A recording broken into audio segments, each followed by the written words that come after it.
Right, good evening, ladies and gentlemen. I make it just past 7 o'clock. So welcome to this evening's hybrid meeting of the Extraordinary Community and Corporate Overview and Scrutiny Committee. Hello to everyone who has joined us online and is watching us online. Just a bit of housekeeping quickly. If you are in the room, please make sure your phones are on silent. If you are on Teams, also please do make sure that your phones, tablets, any devices that you may have are also on silent so as not to disturb the meeting. If you are talking on Teams, please do turn your camera on, and if you are not, please leave it off just to save on a bit of bandwidth. We've got quite a few people attending on Teams today, and we have most of our members in the chamber as well. So just to move on. So for the meat of the meeting, so we go to apologies first of all. Have we had any apologies? No apologies, Chairman, but Councillor Shirley Boyd will be participating on Teams this evening. Okay, no problem. Any declarations of interest? That's a shake of the head from everyone. Thank you. Any public question times? Any public questions? No public questions, Chair. Any members? No member questions, Chair. Okay, thank you. Okay, moving on to the main part of the agenda tonight, which is the process of bringing the Public Protection Service back in-house. Before we start going on to that, I just want to add a note from myself, as it were, and that's just to pay tribute and say thank you to the PPP staff because of all the work that they've done during the pandemic. I know this has been exceedingly important work, and you need to be commended for it, as I believe there will probably be some watching tonight as this is of interest to them. But thank you sincerely for all the hard work you're doing, and this is, please just do keep it up. But also just a reminder to members here about what we're doing tonight. And this is basically what we are doing is we are doing the overview part of overview and scrutiny. Now, normally what we do is we're looking at decisions that are made by the executive and basically scrutinizing them and making sure they're done. What we're doing tonight is slightly different. We are overviewing decision, we're overviewing the process of basically bringing the Public Protection Service in-house tonight. We are looking at the timetables, the facts, and understanding what is going on from that. We're not here to speculate about what's been, what, who, what, when, and why.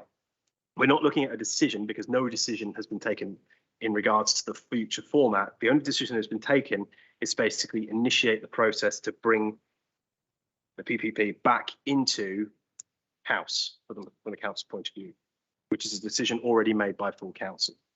So that's basically what we are doing tonight, just to make it clear. So I will now hand over to, we've got Bill, and I believe we've got Steve, who will be going through a quick verbal update as to progress so far. So who's taking first? Is it Bill or Steve? Bill, okay. Thank you very much, Chairman. The Public Protection Partnership, we are to leave the partnership on the 31st of March 2022 and commencing our new service on the 1st of April 2022. Since joining the partnership in 2010, the council has been really appreciative of the role the partnership has played, and particularly, as you've already mentioned, to the staff and the work that they've done, especially through the COVID period. But we now feel that the benefits to our residents in bringing these services back in-house will improve the quality of life for them. Closer engagement with our towns and parishes, ward members and voluntary organisations will enable us to react and deal quickly with the issues as they arise. This will be particularly evident with low-level antisocial behaviour incidents. By having field-based staff reacting to incidents as they arise, and by offering a service that is available at peak problem times, for example, Friday and Saturday evenings, which at present are not covered. Progress to achieve our exit is going well, with negotiations ongoing in relation to staffing and cost liabilities. These seek to minimise the total costs for all three boroughs. We have head of service interviews which are due on the 4th of August, and it's hoped that the start date in September.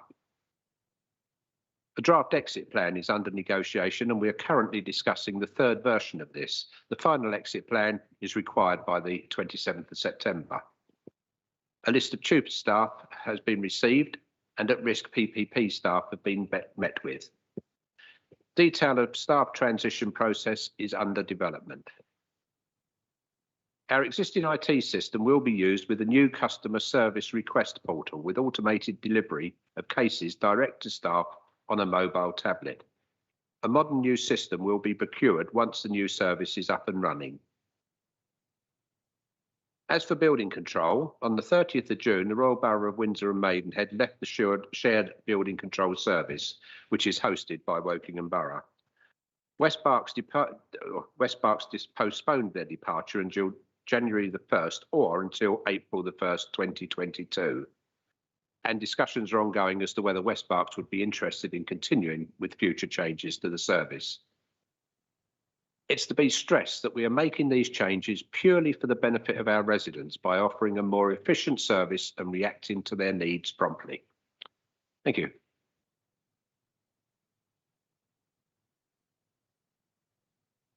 Thank you, Bill. I believe, Steve, you've got some stuff as well. Remember the microphone. Yes, thank you, Mr. Chairman, and thank you to Councillor Soane there. And I'm going to share the presentation with you.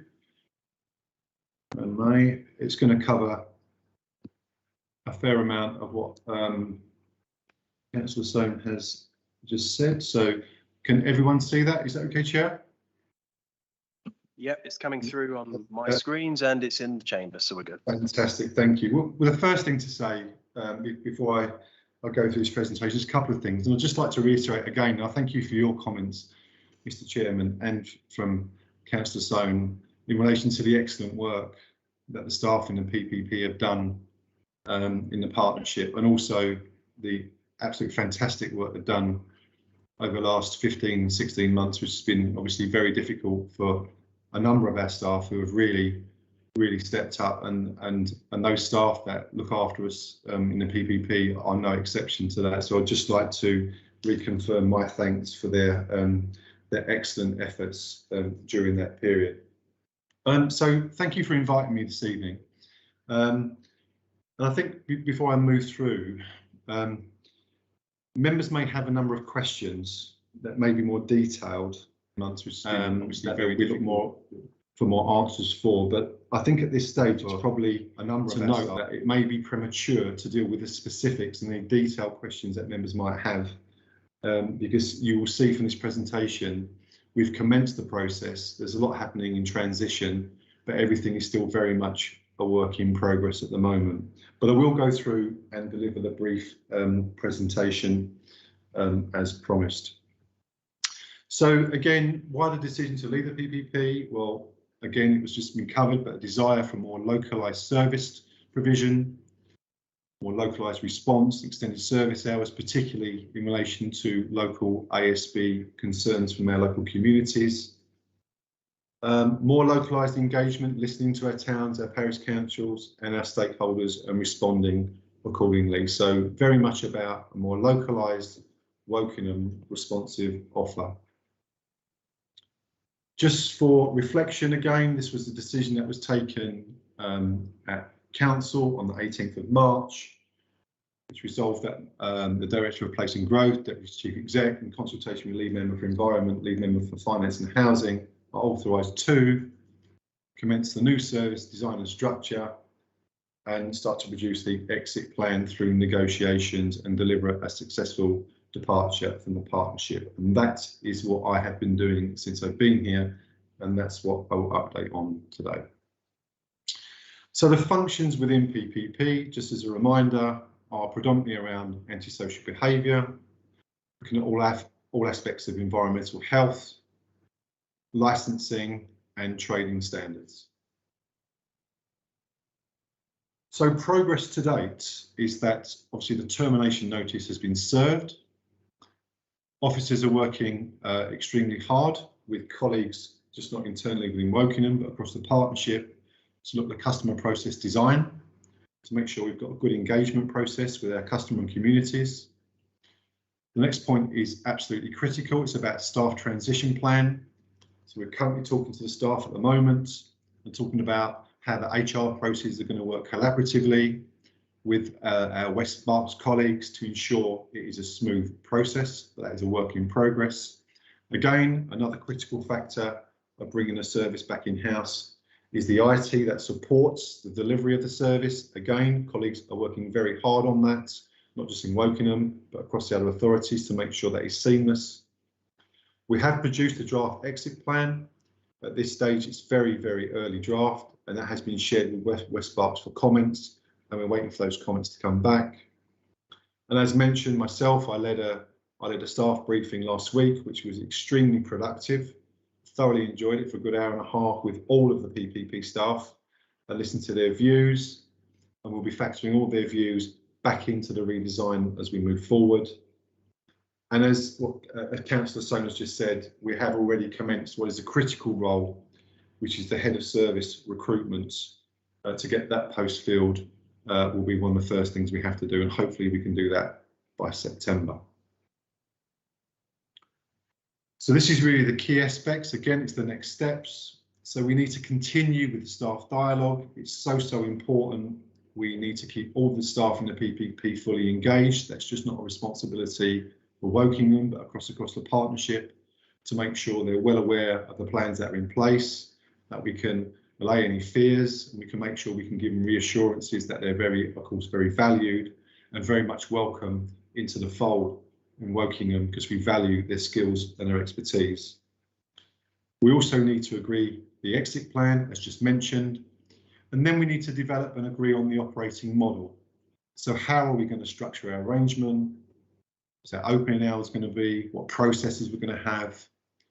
Even what we're going to name the service? And are there services we need to look to commission in a different way? So all of those things are under consideration at the moment, and we're exploring options.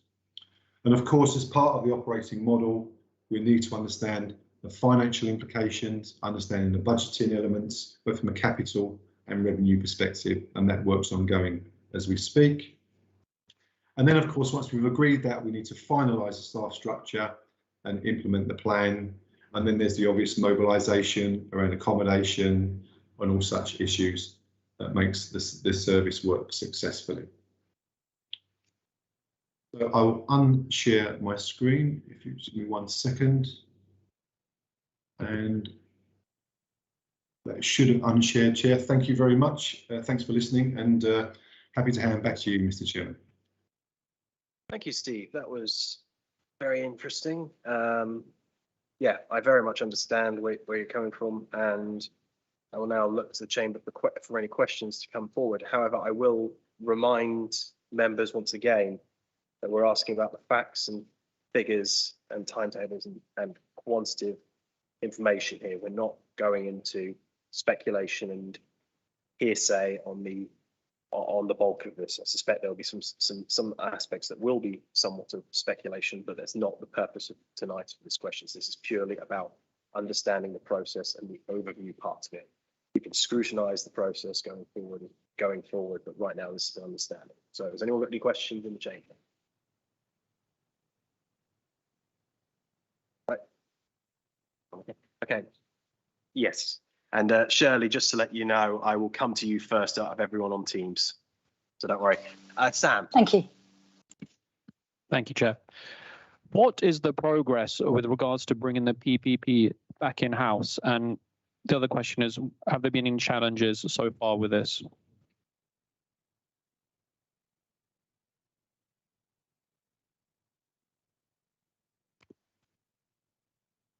Mr. Chairman, would you like me to pick that up? Please. Yeah, of course. Sorry. Thank you.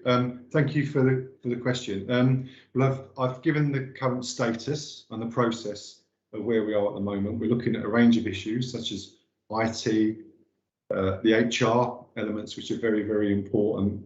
And of course, there's always challenges in relation to when you're in a partnership and you look to break away from the partnership. But I can give you reassurances that myself, as a corporate director of Wokingham, works very, very closely with both corporate directors at West Berkshire and at Bracknell Forest to ensure that any issues that do occur, and of course there are always issues that occur because we are completely different organisations, are unblocked wherever they can be and as smooth as possible. But I can assure you that process is working very well at the moment, and I don't have any major concerns. Thank you, Steve. I saw Alison next. Thank you, Chair. Hello, Steve. Have the risks been considered regarding pensions? Thank you for the question. As mentioned earlier, we're looking at all of the HR aspects in relation to how any staff transition is going to happen, whether that involves 2P and any, of course, costs that come with that. We certainly have done some indicative cost modelling and will certainly include any pensions costs in relation to that thinking. So yes, we do have an accurate risk register. We do monitor things very closely, and cost is one of those things. And the HR side of it is one of those critical things. So whether it's pensions, whether it's other liabilities from an HR perspective, those negotiations, those conversations are currently taking place between our HR team in Wokingham and those within West Berks. Thank you. Thank you. Okay, Clive, you were next. Thank you very much, Guy, and hello, Stephen. My first question is a comment as well. On the 18th of March, Lindsay Ferris, Liberal Democrat leader, outlined our concerns that PPP didn't meet the needs of the council anymore, and probably hadn't for most of the time from 2010 onwards when we went into this shared service.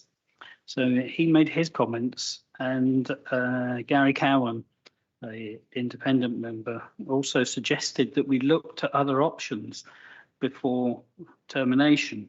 So there was pressure on the leader of the council to consider not going for termination at the end of March, or rushing to get to start the termination process. Is there anything that suggests to you that in hindsight it would have been better if the leader of the council had listened to other members of the council? Thank you for the question, Councillor. So obviously I wasn't here then. It's very difficult for me to determine what was said at a time when I wasn't employed here. What I can tell you is, since I've been here, my role has been to lead as project sponsor the execution of the transition. My honest view is understanding what the aims of the objective are, which is to deliver a more localised service, really could have only been delivered through a more localised Wokingham offer.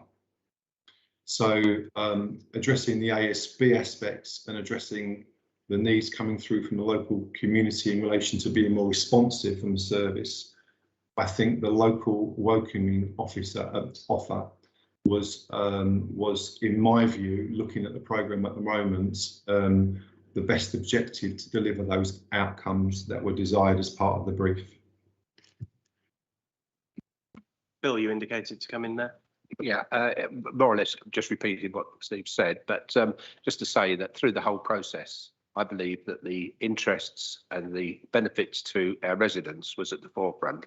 And as Steve said, offering a more localised service, one that can respond quicker and more effectively, was the main driving force. So just for the better of the residents, and that was the main driving force to do this. Thank you.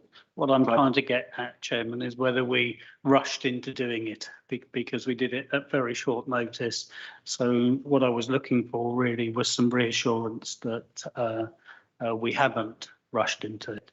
Maybe it's a little bit too early in the process, and it's a question that I'll ask when we probably speak to you again in a few months' time, Steve. I think that's a fair comment, Clive, and I think it is something we need to look at when further down the process, because right now the priority is to make sure that what's being done, at least in my opinion, what's being done is done correctly now, and then we can move, and then further down the line, that's when it's a case of looking at the scrutinising point of view.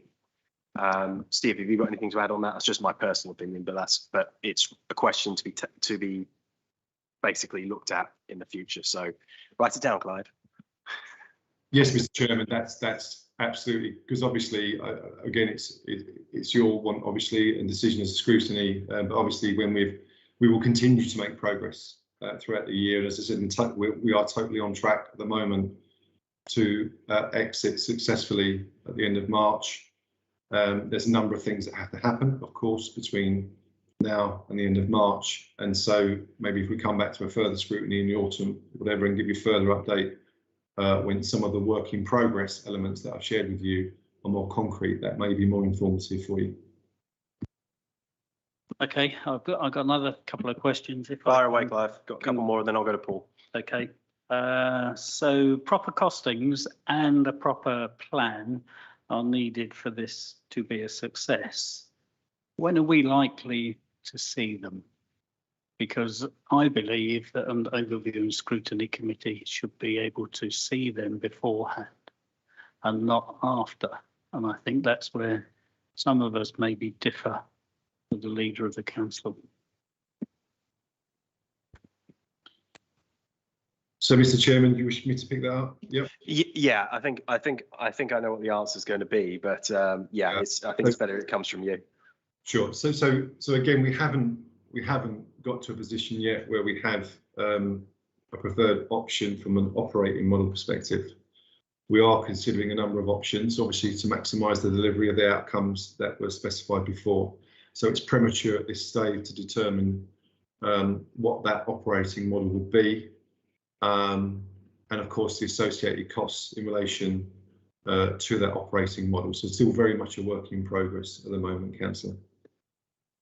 That's what I expected you to say, which is why I put at the end of the question, when do you think we'll see them? Well, the first port of call obviously would be for us to brief the executive member as his portfolio on those options. We haven't gone through massive detail with the exec member yet. I'm quite happy to defer that one to the executive member, Councillor Soane, if you wish to pick that one up. I'm sharing with other colleagues, but again, what I would say is at this stage, until we've gone through and have an agreed preferred option, I would suggest it would probably be more confusing to share until we've got the robust business case, which is what you're referring to, Councillor, signed off and the due diligence done. Hopefully, I'd like to think we'll be in a position to share that with the executive and get some sort of decision, hopefully within the next month.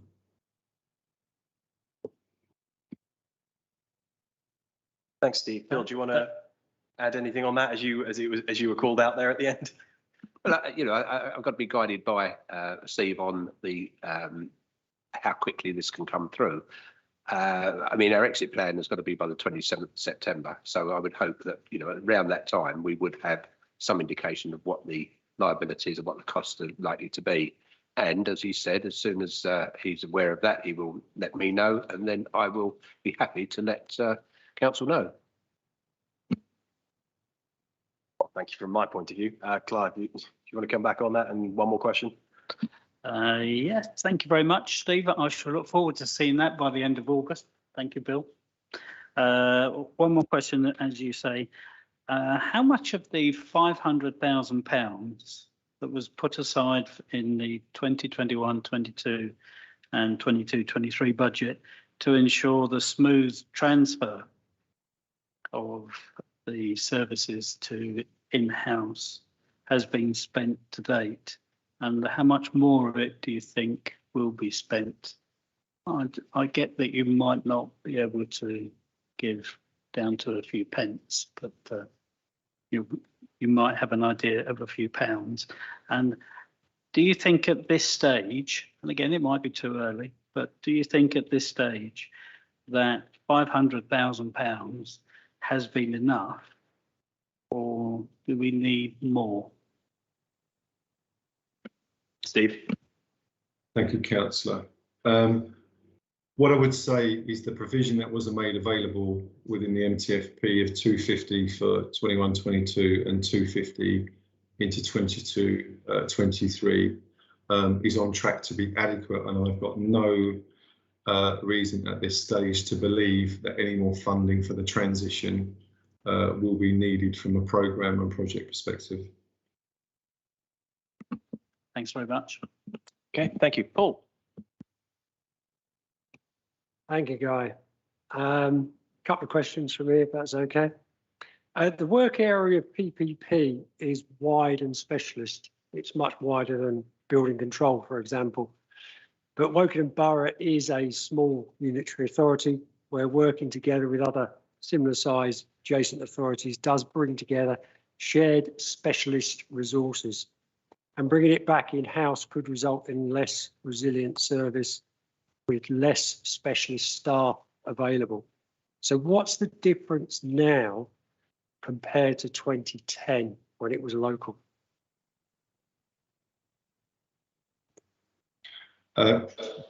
Councillor, I wasn't here in 2010, so I know you wasn't. That's not my question.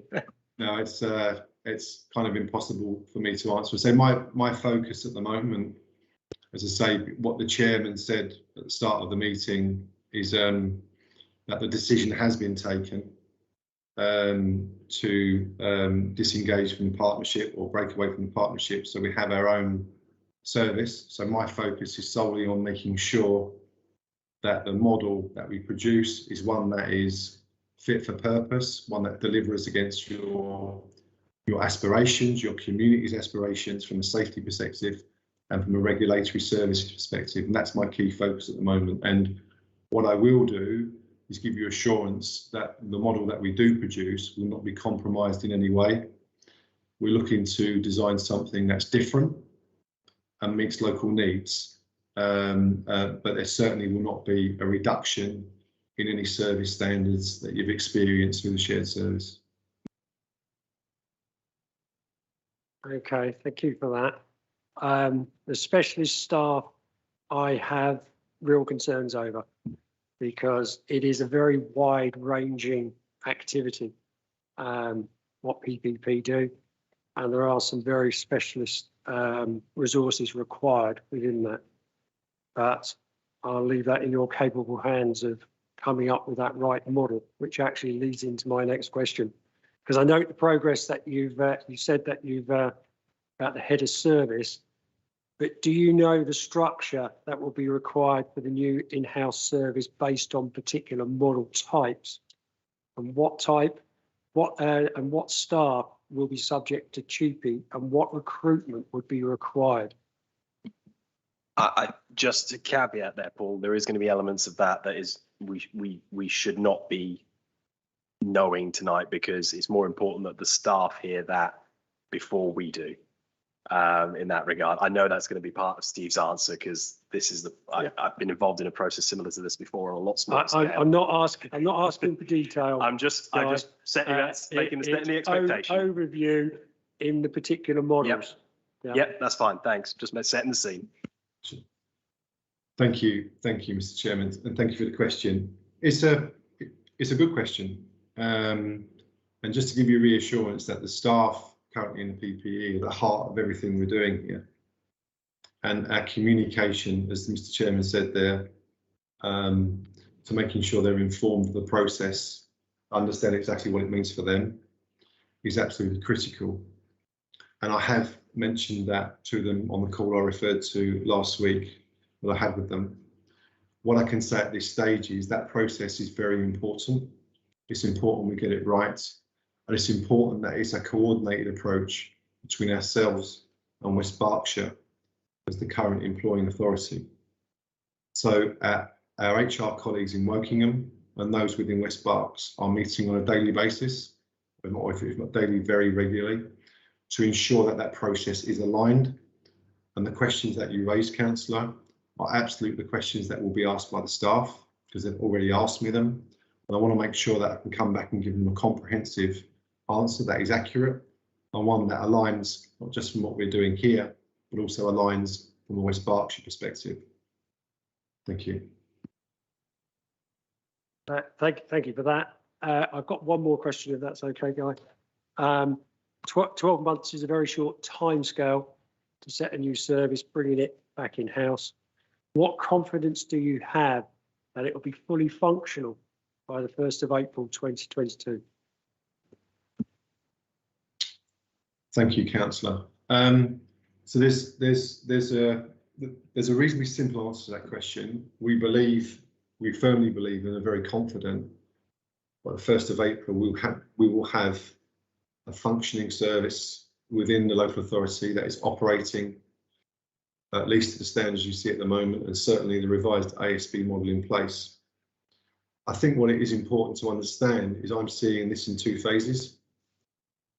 I think we lift in, we launch a service, but like any big operation like that, you have to have the opportunity to reflect and revise, listen to the staff, listen to our local communities, listen to our parishes, listen to our town councils and our wider communities to make sure that the second phase of the process, which I'd see probably from April 2022, probably for the 12 months after that, certainly to April 2023, will be one where we will be revising the model during that period based on local needs. There will certainly be a refinement of what we do, but to be honest, that's something we should do with all of our services anyway, because needs are constantly changing.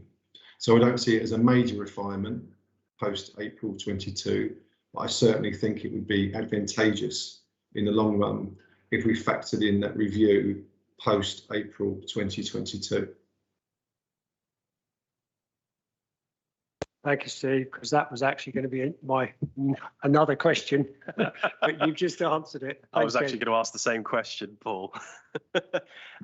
Next hand I saw it was Anne, and then I'll go to Phil, and then I'm going to go to Shirley on Teams.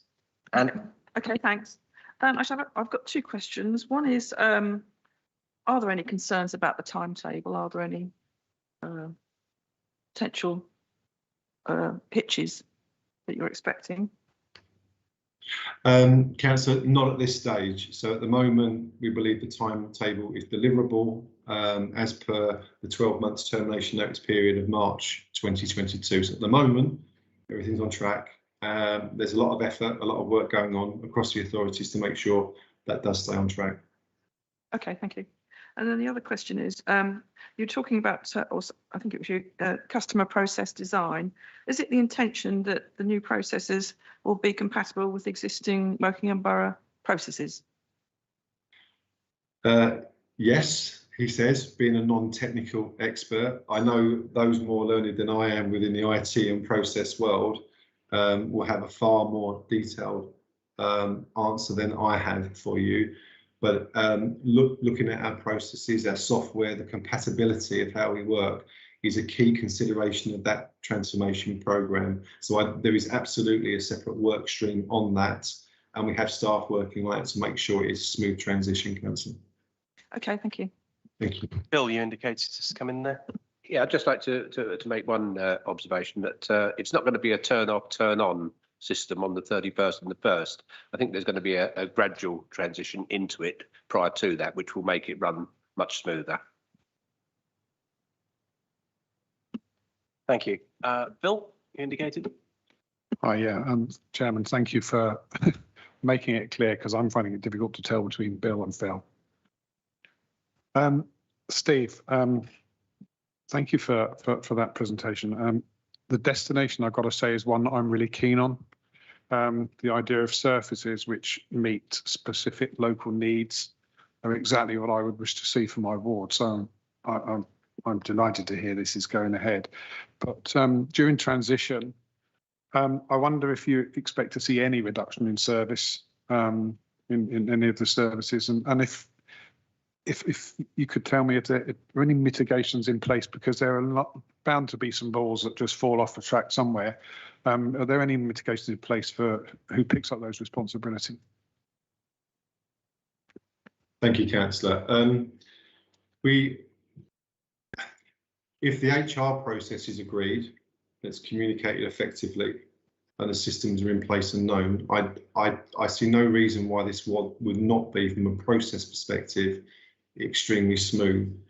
One of the things we're looking at, and it picks up from what Councillor Soames said earlier, we're trying to avoid this cut-off at the end of March and this launching a new service beginning of April. There may well be services that could transfer quicker and sooner and have more of a bedding in period, because you're quite right, when you do things on scale, of course there might be some rocks in the road, of course, when you're doing things like this. So the learning will be to try to get a lot of the transition up front before March, and the learning and the testing within that. So when we do get to April and we move into the formal switch, then it's as smooth as possible. We meet very regularly with the head of the PPP at the moment, a gentleman called Sean Murphy, who is excellent. My staff within Placing Growth have daily contact with him. And so we're constantly looking at capability, capacity, resilience, as you say, and there's no indication at this stage at all that there is a problem in any of those areas. So I'm confident with our close working operation that we're doing at the moment and continuing to talk to each other, that if any such incidents were to arise, then we would be able to very quickly mitigate those challenges. And the final thing on that, I think the last year where staff have been redeployed out to deal with the pandemic situation, more checking of licensed premises and hospitality, particularly over the last few weeks with the football and everything else. And that is a massive distraction and movement of people into an area that they didn't have to do previously. The service has operated and delivered excellently during that period. So I have every confidence under Sean's leadership, under the PPP, between now and March, that will not be a challenge that wouldn't be overcome.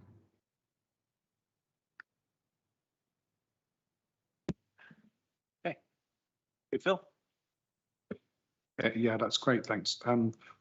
The only, if it's speculation, I hope not, but is the timetable, if there is any slippage, is that just a slippage in the actual handover and the transition will continue along the way? Is there a chance that that would be the case?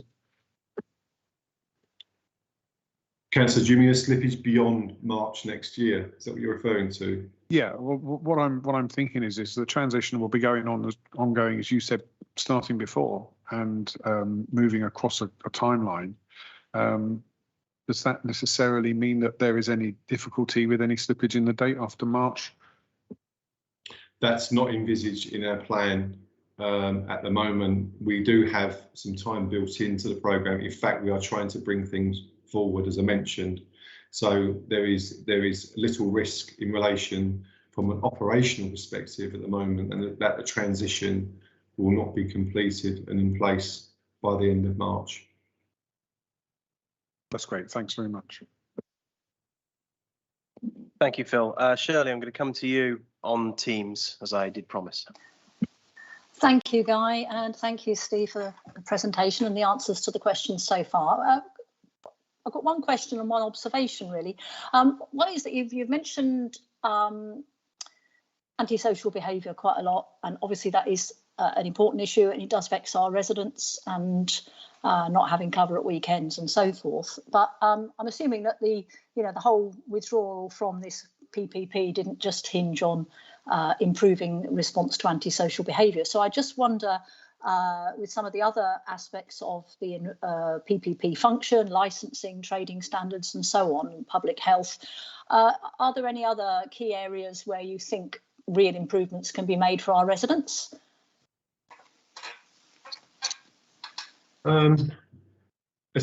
That's a difficult question, Councillor, I suppose, for me to answer. As I say, because my focus has really been on the delivery of the new model and working up the new model. And there has been a heavy focus on, we mentioned ASB, but what we mean by that is a more localised approach. So sometimes some services that spread themselves over more than one council don't necessarily operate in the best way for the local need. That's no disrespect to any staff that work within that arrangement. They work tremendously hard. They're very professional at what they do. So ASB would certainly be one of the main factors. And don't forget, one of the key things there is about responsiveness. So at the moment, you know, if you have a noise nuisance complaint at midnight on a Friday night, and we can't deal with that until a Monday morning, something that doesn't help that resident at that point in time. I think ASB is an overused term, by the way, and I think what we need to do with this process is be very, very clear what we mean by ASB as well, because it means many different things to many different people. And again, that's something we will do. But I think it's also part of a bigger picture. Something that I'm looking at as part of the programme is it isn't just about reintegrating the PPP in, it's also looking at our total approach to enforcement of safety as a borough, thinking about how we work with the police, how we strengthen that arrangement. I've got much experience working in other places about if you bring partner agencies together for joint operations, trying to target local issues using a range of different powers, having very robust tasking models, using intelligence, real intelligence from the community, from other sources to target activity, so it resolves issues rather than deflects issues, and those sorts of things, is something I'd like to see factored into a wider review of enforcement and safety as part of the reintegration of this service back into the council. So I think on that side of it, it's very exciting. I think there's a real big opportunity here that we can really listen to the community, get the intelligence in, and start dealing with local issues. So it might be ASB, it might be local events, it might be local rogue traders, it might be a number of different things, food premises, those sort of things where you can respond from a joint agency point of view very locally using local intelligence to be more effective. So I think there are a number of benefits that will come out of it. But again, I see it very much in the wider context of our overall strategy to tackling crime, enforcement and safety, and keeping the borough safe for our residents. Okay, yeah, that's good. I'm a kind of firm believer in if things are not fixed, not broken, they don't need fixing. And one of the strengths I think of the PPP is their website. Their website is absolutely excellent, and I think it would be a backward step if all these functions were incorporated into the WBC website, which is far less intuitive and easy to navigate. And so I think that, you know, that's something that, if possible, ought to be somehow retained, or something very similar, because it is, you know, it's a very, very easy to find. It's easy to find what you're looking for on that website, which often isn't the case with the WBC website. So that's an observation, really, rather than a question. Thank you. Bill, you indicated to come in there. Yeah, just on your first point about, you know, is it all about ASB? I think, you know, it's a very important part of it, but I think also, as I think Steve sort of mentioned, when you're talking about licensing, local knowledge is an absolute must. And I think if we can call on, as we said, our local authorities, our local, towns and parishes, local residents, local ward members, and gain more information and act upon that, it will give a better benefit to our residents. I think being able to deal with it locally. I think as far as environmental health is concerned, if you're looking at, say, food inspection in premises, we can gain a lot of information from our local residents and towns. I think we can offer a better service. I think we can be, as we said, react quicker. I think also, as far as you're concerned about our website, I think the opportunity to have a one-stop shop where people know exactly where to go, and if we can do that within the Wokingham Borough Council, that there's one number to contact, and we can get the people out dealing with it straight away. And I think that's where we can make vast improvements on a service that's already very good, but I think having the local knowledge and can act locally would be the answer. Okay, thank you. Thank you, Shirley. If you've got anything else, just please indicate. I will see it.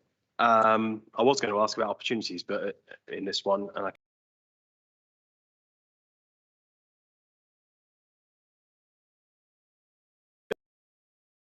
end of the PPP website is very good. Let's replicate it because the WC one is being clunky, but that is being that's a different kettle of fish.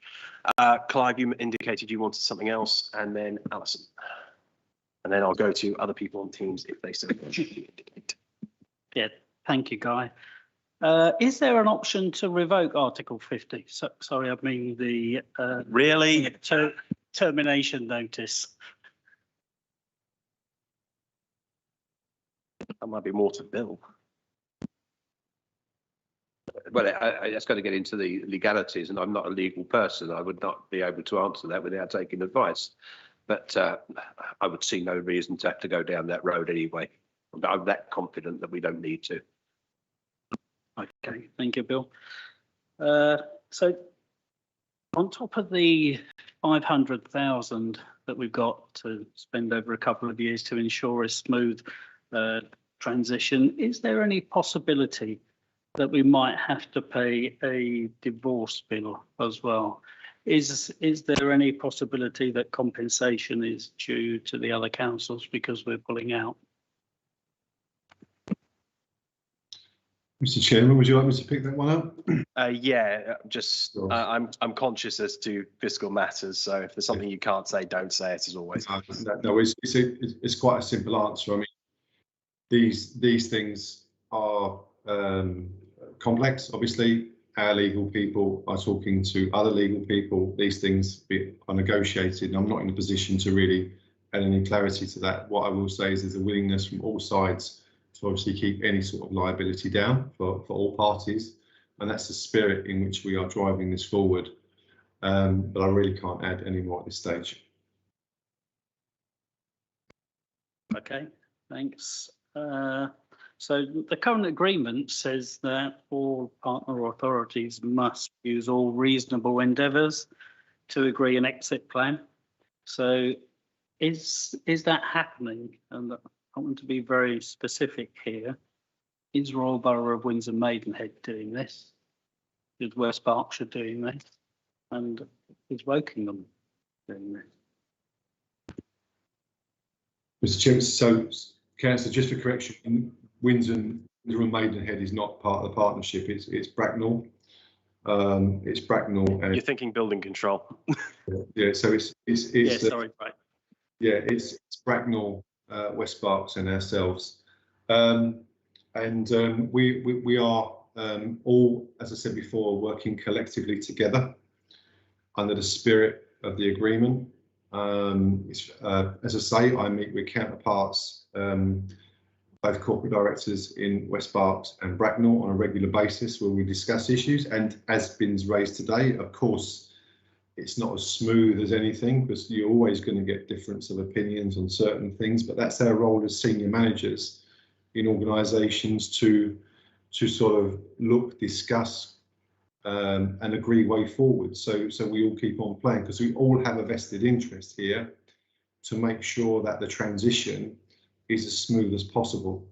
So West Berks and Bracknell can continue with their joint arrangement, and us as Wokingham can continue with our separate arrangement. So we all have the same objective. We're all committed to make sure it's as smooth as possible. And as I've mentioned a couple of times this evening, it's so important that we don't forget there's a number of staff involved here that are at the heart of this process, who I'm sure many will probably be listening to this evening. That we need to ensure that they are kept fully briefed and involved, and they have the confidence in us and the other partner authorities that this is being carried out professionally, which it is, and in a smooth and diligent way. So we are all three councils, Bracknell, West Berks and Wokingham, they're all doing their part, they're all working properly, collaboratively. Yes, they are. Yeah, thanks. And they're all moving towards minimising the cost to the councils of the exiting and terminating of the agreement. That's one of the sort of spirits of the agreement. We're looking to obviously minimise any costs for any of the parties, and to make sure that we are protecting regulatory services in all three authorities, which is what we're aiming to do. But there's absolutely a spirit to make sure that any costs from any of the parties involved are minimised wherever possible. I'm just going to jump in here, Clive, and ask for a clarification there. And I also assume that one aspect of this is that you are making sure that that the existing PPP staff's needs and requirements are looked after as well, because it's all well and good talking about the council, but they are probably the most important people in this aspect, in this regards, what we're doing. So I just want that clarification. Absolutely, absolutely. The staff at the heart of everything we do, and everything we're doing is in good faith across all three councils, and I give you that reassurance. And what I can tell you categorically is the one thing that we are absolutely aligned on. Of course, like any relationship, you're not going to be completely aligned on everything. But the one thing we are absolutely all aligned on is making sure that the well-being, the communication with the current staff within the partnership is protected, and that the transition is as smooth as possible for them, and they are kept fully in the loop. And any fears or anxieties they may have are mitigated wherever we can. And that's a big part of this process that we need to focus on. Thank you. Thanks, Steve. Apologies, Clive. I just thought that needed to be asked. Yeah, fine. Thank you, Guy. This is perhaps more a question for you, Guy. I'm not sure.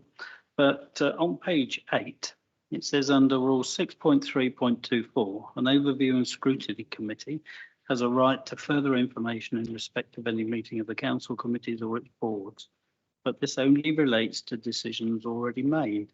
Now, I don't think that that's right. I think that we do have a right to look at things that the council is planning to do. And one of the big things that we look at is the budget. So we have in 4 or 5 meetings, we go through the budget. It isn't the budget when we see it overview and scrutiny is not already decided. It is still fluid. It changes. We see evidence of it changing as we get towards the later meetings, and then when the final document comes out. So I just wondered if you had any particular view about that paragraph being put in this agenda, because I'm sure that you don't agree that it's right. I don't. Which section did you? Which one? There's so many numbers. There's 6.3 dot. What was it? 6.3.27. 2.4. It's 2.4. Yeah, it's the very first one. Yeah, the in addition. Okay, yeah. Yes. So effectively, so one of the aspects that the budget setting process has been it's been a project that I've basically been spearheading with support of the executive member for finance and the executive members of finance team and the opposition will yes, I know. But what that was done is the budget setting process is a significantly different process. Now, I actually spoke to legal on quite a few aspects on this over the last weeks and days. Basically, the view of in the case of transparency and everything, from the legal and constitutional point of view, is that what we are being presented with currently is it is basically above and beyond what is being required from the constitutional point of view. And my view is that we are going above and beyond it in this regard, and it is above what is being requested by ONS and its powers. In regards to the budget, it's effectively being freely given by the executive. I don't believe that we are the budget setting process, because we are 2 years into it, 3 years into it this year coming up. It's actually a process that we are doing above and beyond what is laid out in the Constitution. That is my interpretation. That is always how I've interpreted it from that point of view. And yes, we can request information on decisions that have already been taken, but at this stage, the decision taken is basically to initiate the the exit procedure and the exit plan. Right now, those are still in a draft format, as it were, and more importantly, in my eyes, these are potentially impacting on people's careers, livelihoods, whatever. And being blunt, their concerns are what need to be met first. And we don't need to know that in nitty-gritty. I'd rather that aspect gets done first, and then we get an exit plan and get another update later on, once that is much more thoroughly and more formally down the process. Because I don't know about you, but if I was involved in this sort of process, I would not like to know my future, as it were, in a meeting that I'm not taking part of. The staffs are the most important aspect on this, and that is where I think we need to be very careful about where we are asking for the right information and at the right time. So that's my point. Do you want to come in, Ms. Campbell? Because I know you're a bit more of a constitutional expert than me on this. Just very quickly, Clive. So I don't really like delving that deep into the Constitution, to be honest with you. But 6.3.25, at the bottom of that, it does say nothing in this paragraph prevents more detailed liaison between the executive and overview and scrutiny committees. So that's where, and that's why, as you mentioned, budget scrutiny is on the agenda, because it's sort of where the executive, have had discussions with the chairman and at the agreement of the committee to progress that. 6.3.24, it is quite clear that. Again, the other part of 6.3.25 is quite clear that overview and scrutiny isn't entitled by default to any document that is in draft form. So I think that's where the sort of the confusion is really. That's all I had to add, Chairman. Thank you. I know it was a bit of a roundabout way of going there, but does that make sense? I think we've made the point. Yeah, thank you. Does anyone else have any questions, or was there anyone on Teams that I have missed? Because I now had to press a button. Oh, Anne, thank you. Yeah, it just occurred to me, maybe I shouldn't ask this question, but it's just occurred to me that with the staff being currently shared, how is it easy to share them out between the remaining PPP and working on borough? I mean, because there might be certain skills that perhaps only one person has. I can pick that up, Mr. Chairman, if you wish. Please, just as always, be careful. No, it's fine. No, it's fine. It's an excellent question. You'll always look at issues like critical mass, which is what you're referring to. And that's something that we are looking at as part of the conversations at the moment that are ongoing. Again, it will be part of agreeing that HR process to understand exactly how that's going to work. And so we do have that in mind. We are considering that. There are workable alternatives around that, and we're currently agreeing the process from an HR perspective, as I mentioned earlier, with West Berks and our own HR department. And when that process is confirmed, we will be able to engage with the staffing complement a lot more about how that process is going to work, particularly when there might be only one or two people, as you say, within a particular skilled area. So that is something that is very much at the forefront of our thinking. But at this stage, I don't have the complete plan to be able to share with you or share with the staff at this stage, but we are aware of it, and it's certainly a consideration we're looking at, Councillor. Right, thanks very much. Thank you. Thank you, Anne. Oh, Paul. Yeah, just a couple of points on the Constitution, actually. 6.1.3, Policy Development and Review, Overview and Scrutiny Committee shall, A, assist the Council and the Executive in development of its budget and policy framework in line with the Council's vision and priorities. So bringing the PPP service in-house is a policy change. And E, question members of the executive committees and appropriate officers about their views on issues and proposals affecting the area. The proposals do affect the whole of WBC. And 6.2.3.1, role of the committee to scrutinise, review and assist with the policy development of B, services that support the council's vision and corporate priorities. So I hope they're taken into account when we go forward on scrutinising this particular subject. Thank you. Thank you, Paul. I mean, from the way that you were reading them out there, in my eyes, this is the whole process and why I have fought to basically get this here tonight in order to in order to support that process, because that is the whole purpose of this, is basically to support the executive. And I mean, there's been one issue pointed out tonight in regards to the process, the website of the PPP, just to use a very simple example, but also it's the importance of getting this right in that regard.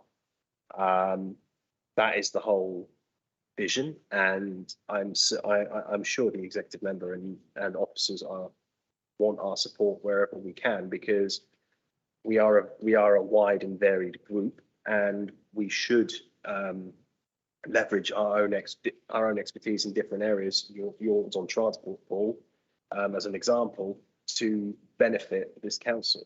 Karen, do you have anything to add on the constitutional point of view? But that's my opinion. No, I'm well aware of all those points, Paul. Yeah, and as I said, the only conflict really arises in that statement that I mentioned earlier, that scrutiny isn't by default entitled to draft documents. But yes, you're correct in your observation that all of those areas you pointed out would put this within the remit of the committee. Thank you. Bill, you want to add something? Yeah, I think as an executive member and the officers would welcome any input that you have or any suggestions you have that would improve the smooth running of this transition. I think, you know, a number of things come to mind as far as discussing issues that are purely speculative. I think it's a very dangerous thing to do when we're talking about people's livelihoods and their jobs, to deal with that.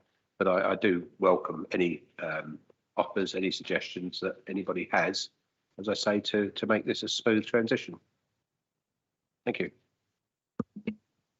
Thank you, Bill. I think from speaking from the chair and as someone who wants to make sure this is done correctly and done right, I think I look forward to hearing more of this process in flight. If there are any hiccups over the summer, please do let me know and I'll share with the committee. And I'd also personally like for another verbal update as to progress when we get into September, not September, just into the autumn, because our next meetings are in September and October, as to the progress on that regard, because I think it is incredibly important that we get this right and we can support yourself and the officers team as best we can in this regard. But right now, the most important people in this whole process are the members of staff in the PPP, because they're the ones who need to get it done and get it done correctly. Bill. Sorry, did you say when it's the next overview of scrutiny? We got a meeting in September and October, and I meant to say autumn, and I just said September. Right, yeah, because obviously with in my brain, with the exit plan being finalised on the 27th of September, it would be ideal for the October. Okay. So October 6th, that's a week later. So yeah, that'll be that. I think October 6th, that'll be good then, in that regard. So yeah, we look forward to seeing that. Steve, do you have anything to, any comments or anything on that point of view? No, Mr. Chairman, I just thank the committee for listening. I think it's a good conversation. Hopefully everyone's found it helpful. As I said at the start, you know, it is probably a bit premature to get into the detail at the moment, but I can assure you there's an awful lot of work going on, an awful lot of focus on this extremely important topic. And as has been mentioned, hopefully things continue to go smoothly. Sometimes they don't, as we know. But that's why we're here, to make sure they are addressed if they don't.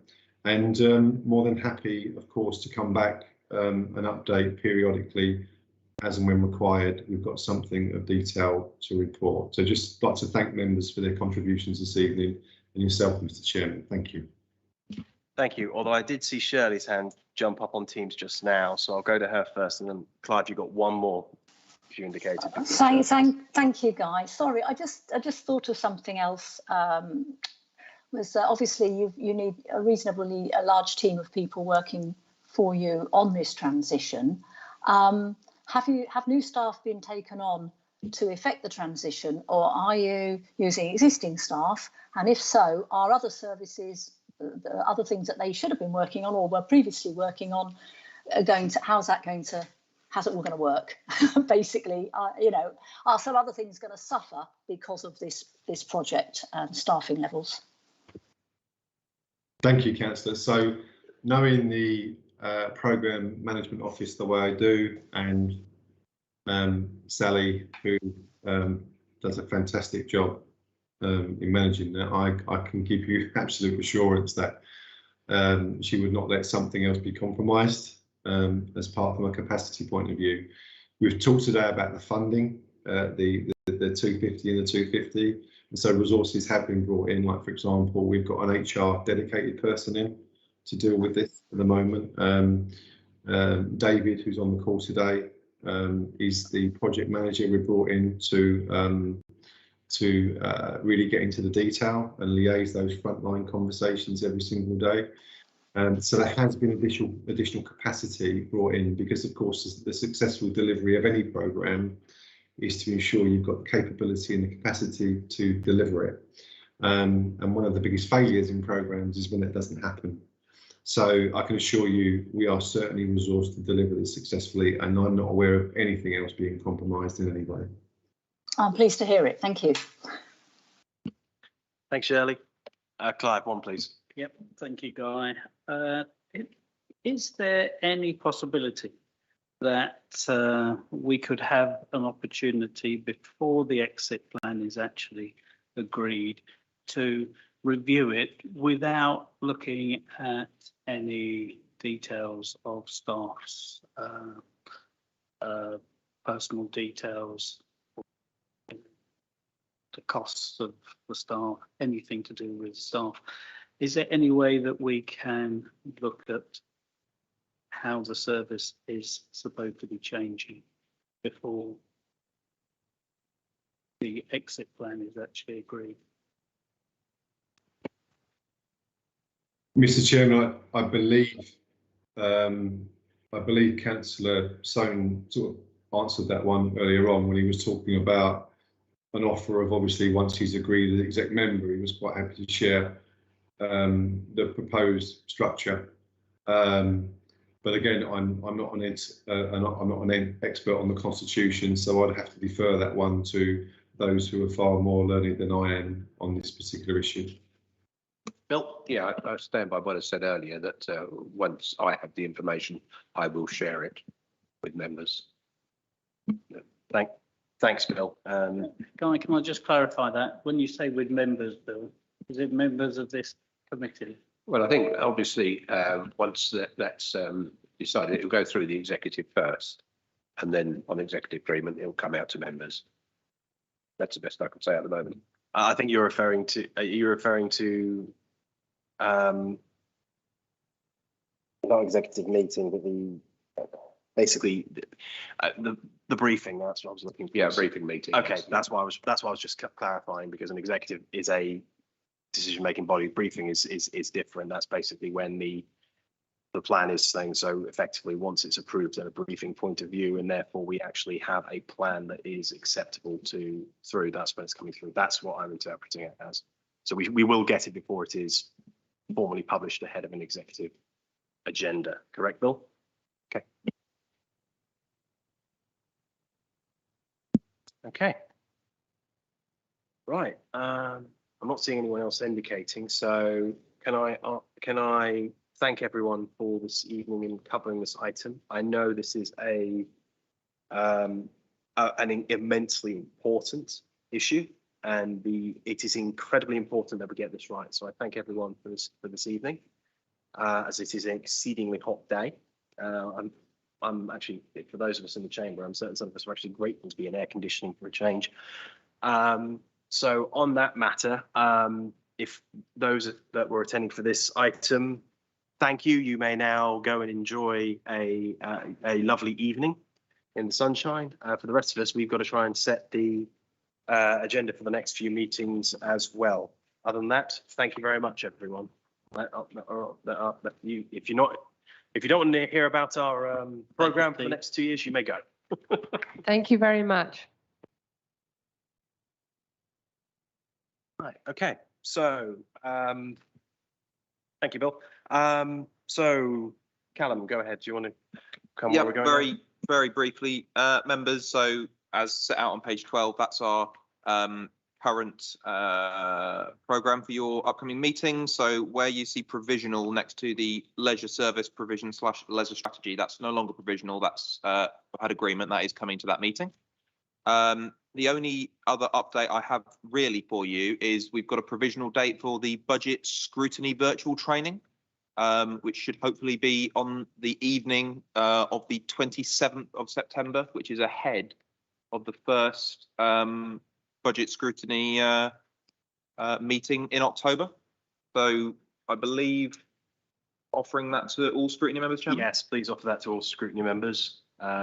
Alison might be babysitting that particular training for me on my behalf because I might be on a plane to the Far East. I should be able to record that session anyway. So for members that can't make it, and I can upload it privately on YouTube. Yep, The members. That'd be. That's going to be online training, is that? When we won't be here. Yeah, won't be any physical training for that. So that's the update really that I have for the work program, and I'm still looking to schedule things for the November and December meetings, but they're a little bit away for the moment. Yeah, and we've asked Bill and Steve to come back and just give us an update in October on the PPP. That might be a very busy meeting, but we still need to cover it off. So everyone have your coffee on the 6th of October in that regard, because we need to get this right. And does anyone have any suggestions for 24th and the 24th of November initially that we can potentially look at? Alison? Having noted that, building control, we will be running a standalone service, not by any decision of ours, but because we've lost one partner and the other one's leaving, and that might be January or April. I mean, January's 5 months away. Do we want to have a look at the progress and the confidence we can have in the creation of a new standalone service, building controls simply for Wokingham? That might not be a bad idea, especially as we were talking about planning. The last meeting, my brain's shot in regards to going back in time at the moment. So that might be a pertinent aspect on that regard because it's continuation on the planning, because then effectively the enforcement part. So I'm happy to put that on for November. Did you say for January or for November? I think perhaps we need to. Well, at the moment they're saying it might be a 1st of January exit by West Berks, or it could be April. So provisional for November. Then. That's you need to speak to Steve to find out when he'd suggest where we're at and the best time to look at it. So let's put in provisional for November because that's only 5 weeks later if it's the 1st of January. Yeah, based on the dates we've got in the diary. And if it is April, we can then push it out a little bit further. Does anyone else have any suggestions? At least we've got something else in temporarily for 24th. Paul? Yeah, number 15 on page 11, scrutinising how WBC responds to complaints related to overgrown pavements.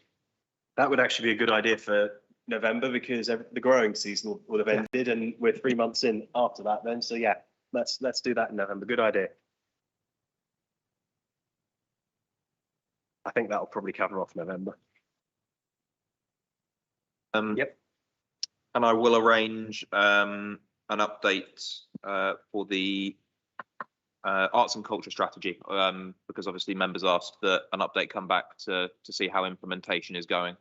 But because you didn't have that original update so long ago, need to give them a bit of time to maybe bed it in. We got December looking quite empty at the moment, so we put that in for December. Yeah, I'll speak to the that then is the officers.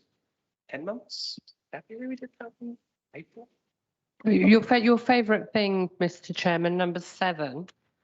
the burial capacity.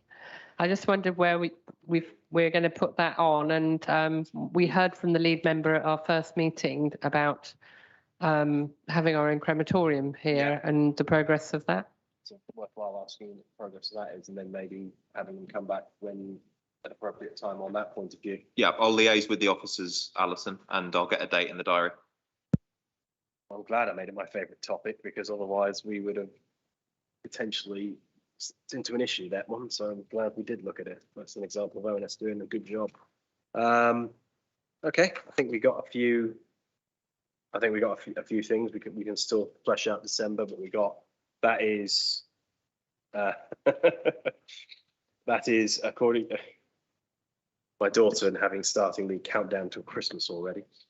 Anne, did you? Yes, sorry, I was just going to ask, when do you think we might cover service and policy developments relating to the council's public-facing services and its in-house support services? I just wondered if that could be with the PPP aspect also. Be something to draw into that. It would be something to draw into that, actually. It might be. That's actually a very good suggestion to how PPP draws into that point of view.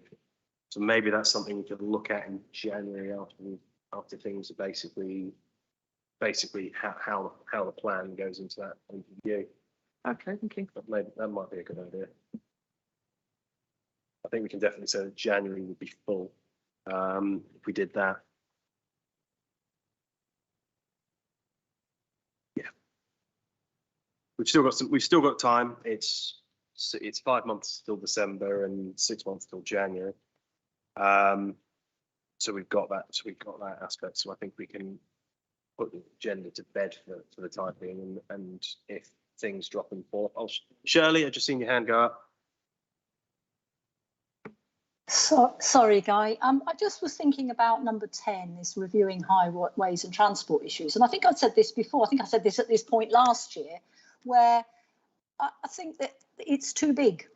That it's far too big. And maybe we should select one or two sort of juicy morsels from it to scrutinise rather than try to. That is the intention, because it's the borough-wide parking strategy and things like that. Yeah. So have we taken that's on the schedule for January on the last page of the. You haven't got the physical agenda in front of you, have you? We have. No, sorry, I didn't scroll down enough. Sorry. No worries. Sorry, Guy. It is there, and we've also got and as always, we've basically got the medium-term financial plan basically starting in 6th of October and then running for 4 meetings all the way through to January. So we've also got that in there as well. So it is a meaty part of the agenda on that point of view. Callum? Yeah. I mean, if there were maybe one other from that list, civil parking enforcement, etc., car parking, parking on blind spots, bus strategy, if there's any particular. Yeah, I would be keen to see the bus strategy. So if we could find out good timing to look at that I think that's something that's very important to our residents, and it's a very important part of the climate emergency action plan. It's also important to see how things recover from a COVID point of view. Point of view. Yeah. One of the things that I don't know, it may be too big really, would be maybe having a look at how the process again of when people want to have some sort of parking restrictions, not really the civil parking enforcement so much as when people have got issues where there's terrible parking and the process that you have to go through to get double yellow lines or to get any kind of restricted parking zone installed and the length of time it takes. And I've got several parking hotspots in my ward, and the time it's taken to get any kind of even to the stage of having a consultation is very, very, very unwieldy, and residents are very unhappy. So I don't know whether that's too big an issue to slip in somewhere, or whether that's something we could think about. I think, Shirley, I'm going to look to our highways expert in the room on that regard. But personally speaking, the current process to get double yellows and everything like that, I think we can all agree is a tad archaic, including it needs to be published in a newspaper aspect, which does make sense these days. Paul, go ahead. Yeah, there is a very complex process it has to go through. But I agree with Shirley. I think it needs to be looked at. And what I would suggest is that we put it on the 5th of January with the borough-wide parking strategy, including on-street parking review as well. So that's looking at that whole aspect. And it would, yeah, I've got no objection to that. And also it'd be good if we could get maybe effectively a 5-10 or a briefing note as to the current process to basically get double yellow line parking enforcement point of view, because you probably know it like the back of your hand, Paul, we're probably sick of it from that point of view, but the rest of us, it's a bit of a dark art. So I think that'd be a good briefing note to get something on paper, just so that we have the visibility on that point of view. Just on the other one, which Alison mentioned, which is the bus strategy, it would be very useful to have something come on that because of the bus back better, which is just going through at the moment. So yeah, because it's just getting that timing right. Yeah, because we talked about to get it into our agenda. September, because we were talking about it going through the process and everything like that, and it was due for January or something like that. Well, they have to get the agreement in place very shortly, and that information has to go back to government during during August. So that's something that will be worked on. So it may well be maybe December for that to come forward with the bus strategy, all of that together. I think you just need to time it right with. Yeah, we just need to make sure that it all lines up. If there's been any slippage, we'll fiddle things round in that regard. But yeah, okay, thanks, Paul. Shirley, did you have anything else, or did that cover off your concerns from your point of view? Oh, that was fine. Thank you, Guy. Yeah. Excellent. Right. I think we got an agenda for the next 6 months. When does that happen again? Okay, right. Thank you, everyone. Thank you to all those who have been watching on Teams and on YouTube. I make the time just coming up to 24 minutes past 8. So I will draw this meeting to a close. Thank you very much, everyone. I hope you enjoyed the air conditioning.